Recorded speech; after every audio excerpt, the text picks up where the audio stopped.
Now to the race against time. An American woman still being held by ISIS after the world learned the news. The death of 26-year-old American Peter Kassig, the young aid worker and former Army Ranger whose parents made an impassioned plea for mercy.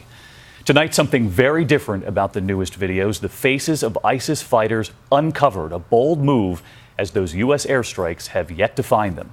ABC's chief investigative correspondent Brian Ross with the fears over that American woman tonight. Tonight, U.S. officials have turned their focus to what this ISIS executioner may do with his final American hostage, a 26-year-old woman threatened with the same fate as Peter Kassig.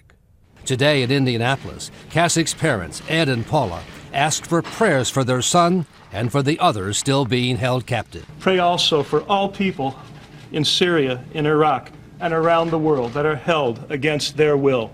Our hearts are battered, but they will mend. The world is broken, but it will be healed in the end. Their 26-year-old son, Peter, was in Syria as a volunteer medic.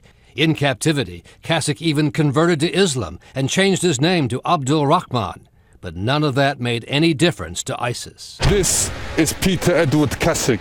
The masked man with a British accent, dubbed by some Jihad John, announced Kassig's beheading, just as he had done with American journalists James Foley and Stephen Sotloff. But in this ISIS video, there was no effort to hide the location, with obvious landmarks of buildings, roads, and farmland. Every effort's being made inside the government to identify him and find where he's located. It's absolutely essential that we bring this individual to justice.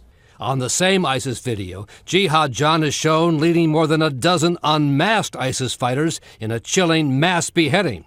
A gruesome but revealing scene, allowing intelligence officials to see the murderers' faces in the clear, close up, with one of them already identified as a 22-year-old citizen of France. One person not seen in that video, as U.S. officials pointed out to us today, was the young woman who was captured more than a year ago and is now believed to be the last American hostage being held by ISIS, David. All right, Brian Ross, thank you.